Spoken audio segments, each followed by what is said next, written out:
बिस्मिल्लाहिर्रहमानिर्रहीम, अस्सलाम वालेकुम। आज 1 जुलाई है और दिन है जुमे का। इस वक्त आप जानते हैं कि सुप्रीम कोर्ट ऑफ पाकिस्तान में जो केस ज़ेर समाअत है उसके बैकग्राउंड में नहीं जाऊँगा, लेकिन आपको मुख्तसर ये बता देता हूँ कि उस वक्त मेरे साथ आबिद अली अराइन साहब मौजूद हैं। मैं तो ट्रैवल कर रहा था। पहला सेशन आबिद अली अराइन साहब ने अटेंड किया है, दूसरा सेशन हमने इकट्ठे अटेंड किया है। अब समाअत में वक्फा है और समाअत में जो वक्फा है उसमें तलब किया गया है चौधरी परवेज़ लाई, जो कि चौधरी परवेज़ लाई और हमजा शहबाज को जो आपस में जिनका मुकाबला है वज़ारत आला का, 3 अहम पॉइंट्स के ऊपर सुप्रीम कोर्ट ने फैसला देना है। नंबर 1, इलेक्शन आज नहीं तो कब, कल, परसों, किस दिन होगा, सोमवार को होगा, मंगल को होगा। दूसरा, सुप्रीम कोर्ट ने यह देना है कि जब तक इलेक्शन नहीं होता निगरान वज़ीर आला कौन होगा, क्या हमजा शहबाज कंटिन्यू करेंगे या कोई नया वज़ीर आला होगा। इसमें एक बहुत अहम पॉइंट है, तहरीक इंसाफ का मौक़िफ़ ये था कि हमें हमजा शहबाज कबूल नहीं है, लेकिन सुप्रीम कोर्ट में उस वक्त हैरत अंगेज सूरत हाल इख्तियार हुई जब इम्तियाज़ सिद्दीकी जो वकील है चौधरी परवेज़ लाई साहब के, उन्होंने आकर अदालत में कहा कि उनको कबूल है हमजा शहबाज वज़ीर आला के तौर पर वो कंटिन्यू करें। इस पर तहरीक इंसाफ के जो बाबा रवान हैं उन्होंने कहा हमारी ये पोजीशन नहीं है। फैसल चौधरी ने ये कहा और पीछे जो फवाद चौधरी साहब बैठे थे, असद उमर साहब बैठे थे, उन लोगों का भी ये था कि क्या कह रहे हैं आप। तो अब परवेज़ लाई जब आएंगे इस बात की क्लैरिटी होगी क्या ये परवेज़ लाई ने कहा था, नहीं कहा था।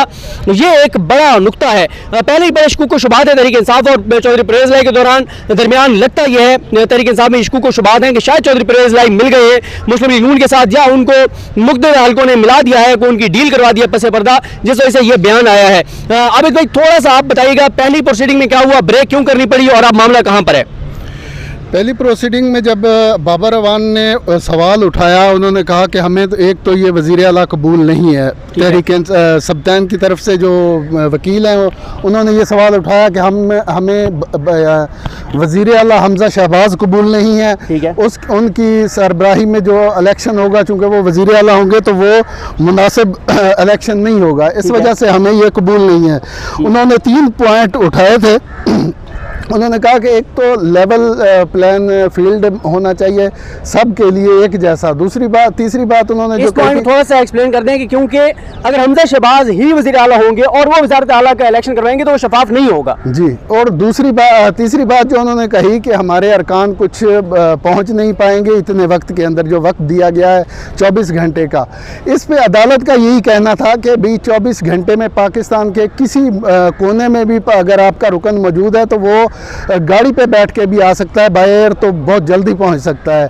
उसके अलावा जो हज पे हैं वो हज के हवाले से उन्होंने बेंच का ये कहना था, जस्टिस एजाजुल हसन ने भी कहा और चीफ जस्टिस का भी यही कहना था कि ये जो मौजूदा तादाद अरकान की मौजूद है वही वोट देंगे, क्योंकि आईन में यही लिखा हुआ है कि आईन में पोजीशन ये है कि जितने अरकान मौजूद हैं इन्हीं के दरमियान मुकाबला होगा। दूसरा एक अहम पॉइंट एजाजुल हसन साहब ने कहा कि अगर क्योंकि वो एक पॉइंट ये भी उठाते रहे कि 5 लोगों का नोटिफिकेशन नहीं हुआ अभी तक, उस पर यह हुआ कि जब 5 लोगों का नोटिफिकेशन हो जाएगा, ज़िमनी इंतखाबात हो जाएंगे, आपकी तादाद ज्यादा होगी तो आप अदम एतमाद ला सकते हैं। जी। तो यानी तहरीक इंसाफ के पास आगे भी एक मौका होगा।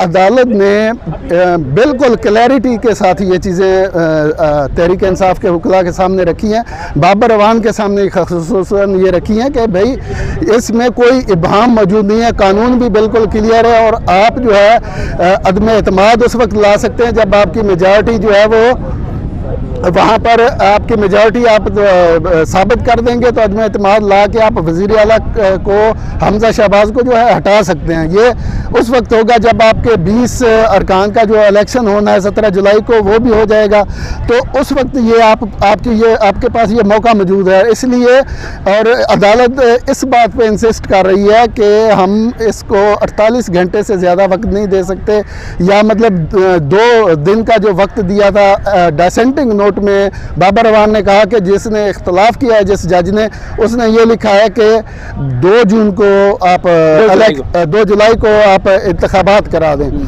तो अदालत का इस वक्त तक यही माइंड है कि 2 जुलाई को जो है वो इंतखाब करा दिया जाए, तो ये ज़्यादा बेहतर ऑप्शन नज़र आता है। अब अदालत ने इन दोनों को वज़ीर आला शहबाज शरीफ को, हमजा शहबाज को और स्पीकर को बुलाया है। अब देखते हैं कि ये इन दोनों को बुलाने का मकसद क्या है, चौधरी परवेज़ लाई और हमजा शहबाज को?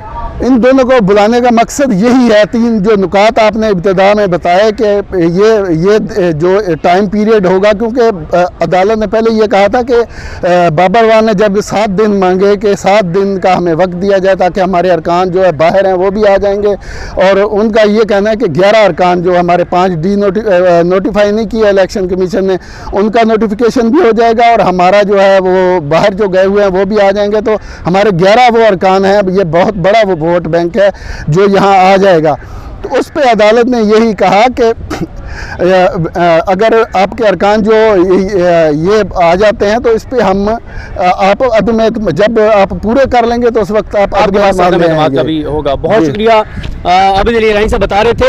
अब मसला इसमें कुछ ये भी चीज़ें हैं कि अगर अब ये इलेक्शन हो जाता है और हमजा शहबाज बन जाते हैं वज़ीर आला पंजाब, तो एक मामला ये भी है कि हमजा शहबाज ही उस वक्त वज़ीर आला पंजाब होंगे जब ये ज़िमनी इंतखाबात होंगे। और पहले ही ये शिकायत आ रही हैं, आपने डॉक्टर यास्मीन राशिद साहिबा का बयान सुना, आपने मुख्तलिफ लोगों की गुफ्तगू सुनी, आप तहरीक इंसाफ के रहनुमाओं के बयान सुन रहे हैं, चाहे वो मियाँ महमूद रशीद हो, चाहे वो सिप्तान खान हो, या वो जो मियाँ असलम इकबाल हैं उनके बयान सुन रहे हैं। वो ये शिकायत कर रहे हैं कि तहरीक ये इलेक्शन रिग्ड किए जा रहे हैं, धांधली की जा रही है, कॉल्स आ रही हैं। खुद इमरान खान साहब ने कहा कि नवाज शरीफ अंपायरों को साथ मिलाकर खेल रहे हैं। तो इसमें यह है कि अगर हमजा शहबाज ही वज़ीर आला पंजाब द्वारा मुंतखब हो जाते हैं तो इससे नून लीग को यही फ़ायदा है, ज़ाहिर है कि हमजा शहबाज के होते हुए ही निगरान ज़िमनी इंतखाबात होंगे और पहले ही तमाम मुक़्तदर हल्के, तमाम इदारे, तमाम इस वक्त देखें मीडिया उनके साथ है, हुकूमतें उनके पास है, सूबाई हुकूमत उनके पास है, वफाकी हुकूमत उनके पास है, एस्टेब्लिशमेंट उनके साथ है, इलेक्शन कमीशन उनके साथ है, लाहौर हाई कोर्ट उनके साथ है,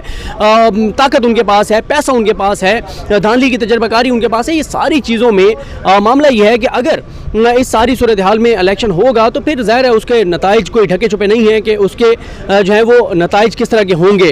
तो इसलिए तहरीक इंसाफ के जो फैसल चौधरी एडवोकेट हैं, उन्होंने ये जो फवाद चौधरी साहब के भाई हैं, उन्होंने ये कहा कि री इलेक्शन होना चाहिए। उन्होंने कहा कि री इलेक्शन होना चाहिए। उनका ये था कि जो है वो री इलेक्शन रीपोल नहीं होना चाहिए। रीपोल का यही है कि जिसकी तादाद ज़्यादा है वो आ जाएगा, लेकिन री इलेक्शन का ये है कि हमजा शहबाज ज़ाहिर है वज़ीर आला पंजाब नहीं रहेंगे, फिर कोई अगर हमजा शहबाज भी नहीं है, उस्मान गुजार भी नहीं है, तो फिर कोई तीसरी शख्सियत जो है वो वज़ीर आला पंजाब निगरान वज़ीर आला पंजाब उनको बना दिया जाएगा। तो ये वो पॉइंट है। ज़ुल्करनैन साहब, एक मिनट, ज़ुल्करनैन साहब जरा फैसल साहब से 1 मिनट की बात करने दीजिएगा। सर, आपने ये पॉइंट उठाया था कि री इलेक्शन की तरफ जाना चाहिए, री पोलिंग की तरफ नहीं जाना चाहिए, उसको थोड़ा सा एक्सप्लेन कर दीजिएगा। मेरा ख्याल है जो प्रिंसिपल ऑफ री पोलिंग है वो अगर 2 कंटेस्टेंट हो तो मेरी स्ट्रॉन्ग ओपिनियन है कि 2 कंटेस्टेंट हो तो उसमें वो अप्लाई नहीं होता, उसके लिए प्रिंसिपल ऑफ री इलेक्शन होगा। री पोल का प्रिंसिपल तब अप्लाई होता है जब 2 से ज़्यादा उम्मीदवार हो। इसमें कॉन्स्टिट्यूशन बड़ा क्लियर है। तो मैंने ये बात उठाई है और इसमें कुछ और पटिशन्स आ रही हैं जब उस पर भी ये बात की गई है। तो ये बताएं सर कि फिर निगरान वज़ीर आला पंजाब कौन होगा? क्या बुज़दार साहब बहाल होंगे या कौन होगा? टेक्निकली तो बुज़दार साहब ही बहाल होंगे क्योंकि हमजा साहब तो रह नहीं सकते सुप्रीम कोर्ट की जजमेंट की रोशनी में। बुज़दार साहब का आर्टिकल 133 के तहत जो है उसके तहत तो वही उनका क्योंकि नोटिफिकेशन हुआ हुआ है या वो हो सकते हैं। तो फिर या अगर वो अभी क्योंकि बुलाया हुआ है तो इसका कोई हल निकालना होता है ना कोर्ट से, तो कोई बंद रास्ते खोलने होते हैं। तो हो सकता है कि फिर कोई लेवल प्लेइंग फील्ड अगर देनी है दोनों पार्टीज़ को तो कोई तीसरा बंदा भी आ सकता है। सर, ये बताएं कि चौधरी परवेज़ इलाही साहब और हमजा शहबाज साहब को किन 2 पॉइंट्स के ऊपर बुलाया गया है?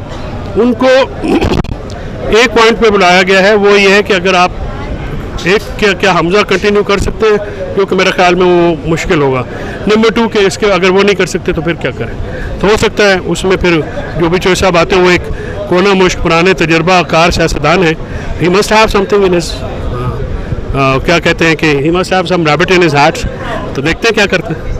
बिल्कुल ठीक है जी, बहुत शुक्रिया। फैसल चौधरी साहब ने वहाँ पर कमरा अदालत में भी justice chief justice Pakistan Umar Bandial साहब, जस्टिस जाजुल हसन साहब और जस्टिस जमाल खान मंदुखेल साहब के सामने ये पॉइंट उठाया था और ये कहा था कि जो है री इलेक्शन करवाना चाहिए, री पोलिंग नहीं होना चाहिए। री इलेक्शन में ये होगा कि पहले कहा जाएगा इलेक्शन होगा कि 186 कौन लेता है, जब 186 कोई नहीं ले सकेगा फिर जिसकी तादाद ज़्यादा होगी उसको जो है वो जीत जाएगा। ज़ुल्करनैन साहब, आपकी अगर पॉलिसी है बात करने की तो 1 मिनट आपसे बात करना चाहते हैं। ज़ुल्करनैन साहब हमारे साथ मौजूद हैं, सुप्रीम कोर्ट के सीनियर रिपोर्टर हैं और समर टीवी से वाबस्ता हैं। ज़ुल्करनैन भाई, ये कोई 1 मिनट में आप बता दें अब तक की समातों का अहवाल। देखिए अब तक की समाज टोटली इस बात पे है कि जो पीटीआई की टीम है वो शदीद मुश्किलात का शिकार है इस वक्त अदालती सवालात पे। उनको उस्मान बुज़दार की जो बहाली का मामला उसे रिट्रैक्ट करना पड़ा, उससे वापसी हुई।